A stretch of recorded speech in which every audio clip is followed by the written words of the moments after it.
ak yeneen dëkk. voilà mais la particularité de chaque région c'est important quoi lii moom vraiment leçon non pour les xale pour xale yi pour doom yi seen doom yi xale yi yow kii yëgoo li ma yegg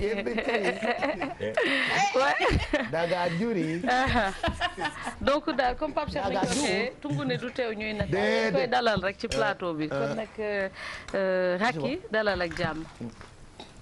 salaamaaleykum. maaleykum salaam. Merci si invitation bi. maa ngi gërëm ñoom ñëpp. Et merci aussi Famatoune pour la belle présentation que tu as faite. Je crois que je peux pas faire mieux mais bon merci. Alors maa ngi nuyu tamit téléspectateurs yi. Donc maa ngi tudd Racky Daffé Diop man maay cofondatrice Alifa. Donc ñu ngi defar ay jouets qui sont inspirés de la culture africaine comme vous l'avez dit. Alors on fait du matériel didactique, on fait aussi du matériel ludique. Voilà donc. Inspiration bi fan la jógee qu'est-ce qui vous a donné envie d'aller faire des jouets africains surtout que am na yenn poupées yi nga xamante ne mi ngi woon internet temps yi passé yëpp ñun ñu koy kaas xaw ma ndax tonton Mag am na photo bi boo ñu gis ko pour mën quand même comparer pour nit yi xam ñun lan lañ doon kaas.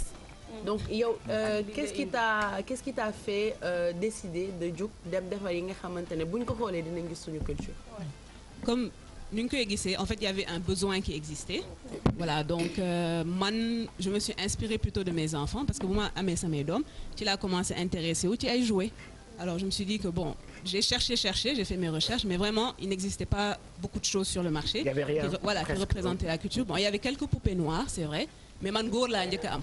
Donc je me suis dit que bon il y avait pas de jouets yoo xamante ne dina ci mun gis boppam daal. Et comme je vivais aux États-Unis à l'époque il fallait que je trouve quelque chose. Donc idée bi foofu la ma ñëwee man ak samay partenaires yi ñu commencé business bi donc on a commencé par faire des lutteurs. Des lutteurs sénégalais, voilà, à l'effigie des lutteurs. Et ensuite, on est passé au puzzle, un peu plus éducatif, comme la carte du Sénégal, qui a des particularités de chaque région qui sont illustrées sur la carte. Voilà. Donc après, on a fait aussi le thème de Ndoumbelane, inspiré de Senghor d'ailleurs, à qui je rends hommage aujourd'hui. Voilà. Donc c'est Luc le lièvre et puis sa bande de copains habillés en sénégalais, en habit sénégalais. L'intelligent. Ouais. C'est cool. Ouais. Et pour revenir parce que ñun keroog bi ñu toogee ñu ngi doon xaw a c'est pour ça que ñu wóolu la pour montrer aux gens que y a des jeunes entrepreneurs qui sont là qui ont de bonnes idées yuy def fii àdduna tollool tubaab yi à un moment donné ils ont voulu entre guillemets nous faire plaisir du ñu jox ay poupées yu nekkul doomu tubaab mais yiñ ci gis dafa ñaaw en fait. yiñ ci gis man dama ko kaas. on s'est dit que mën na tiital suñu ay doom c'est après qu'on a appris que tu étais là. photo bi pare na xale yi. c'est ça ça sérieusement ça ne représente pas nos enfants loolu laay wax semaine bii nii yëpp. ça fait peur. ça fait peur aux enfants ça fait même peur aux parents. tu peux pas préparer defar lu mel ni jox leen ay peignoir je pense takk ko rek après tu te dis voilà c'est ça l'Afrique on va vendre ça aux Africains. Moi je dis que c'est un charnier hein, c'est comme si c'était des enfants morts qu'on a. Je te jure ici. Bon après aussi parallèlement boo xoolee ba ci biir aussi nuru nañu Ndoye Bane hein, tu as l'impression quand même mais on n'a pas besoin de ces poupées là. On veut des trucs voilà bien comme ça. Oui effectivement. moom c'est comme elle a fait li ma ci gën a neex xam nga elle les a def ni mu nekk poupée bu ñuul. mais daf leen adapté même seen solo parce que boo gisee ay vax ñii ñi ngi def ay hijab et yëpp c'est elle qui fait. inspiration boobu au fait nan la ko dikkee waaw. Alors ñun ñu bëgg a représenter la femme africaine dans sa globalité.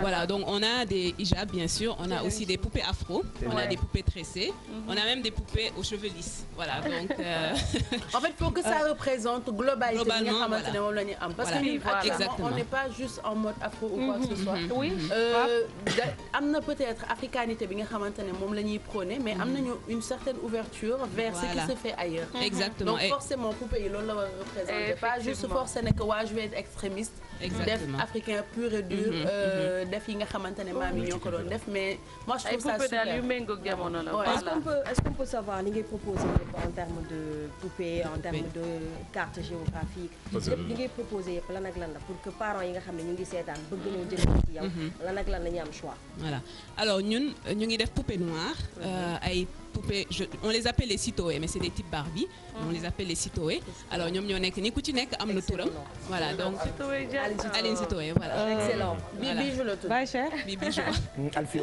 Madame Daffé. waaw. ku nekk ak li la soxal tamit de est-ce que vous avez pensé aux poupées métissées?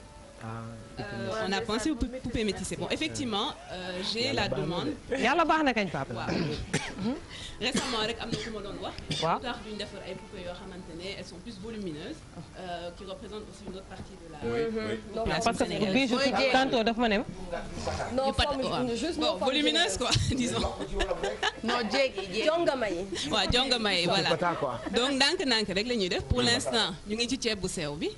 voilà ñu ngi ci sayalien bi. léegi suñu demee ba ci kanam rek dinañ def produit yu gën a. ay poupées yu toll ni Marianne Siva. waaw voilà. non Marianne Siva dugg ci débat boobu. waale bi dafa taay fin la. ak tay fin ceeb bu sew la. waale bu mel nii moom gën a mag. Qu'est-ce que je voulais savoir fabrication bi ça se passe où parce que made in Africa la ñu wax mais est-ce que c'est fait en Afrique? Alors disons que c'est un commerce triangulaire, ok? C'est fait entre les États-Unis, la Chine et puis ici. Mais ce qu'il faut savoir, c'est que tout ce qui est tresse, tout ce qui est habits et même le packaging, ça vient d'ici. Voilà, on essaie vraiment de créer de la valeur ici. Voilà, exactement. On crée de la matière. Est-ce qu'il est vraiment fii rek ngeen nekk Sénégal wala yéen ngeen di jéem a jot Afrique bi yëpp yéen? waaw ñu ngi Sénégal bon ñu ngi jéem a jot Afrique bi bon c'est pas simple pour l'instant mais ñu ngi ci. C'est une perspective aussi ñu ngi France. ñu ngi États-Unis ñu ngi Canada tamit. voilà pour am ko fii ni ñuy def.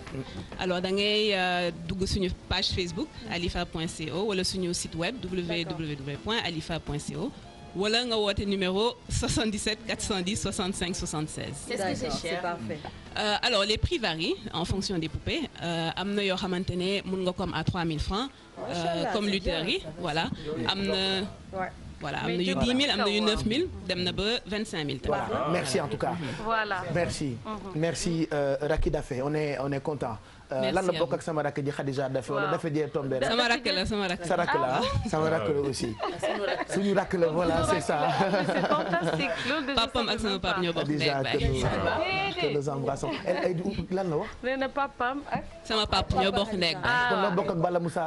sama tonton la sama. Daffé merci en tout cas. merci à vous merci merci beaucoup merci. nii la ñu bëgg ku ci def lu rëy. on te reçoit. doo fay dara. voilà comme ça ñun ñu waxtaanee ko Sénégalais yëpp. mën ci barkeelu merci encore et bonne chance à Racky Daffé Diop borom marque Alifa. donc entreprise de jouets inspirée de la culture africaine. voilà je suis en train de lire un texte. Écrit par Mado voilà merci. donc comme li ngay wax rek Racky dañ koy remercier mais au passage aussi na nga ci boole ay gadget yoo xamante ne dina am ay peigne ay brosse mais surtout ay diw xale yi di jàngal diwal seen bopp ci diw boobu rek nañuy jàllale.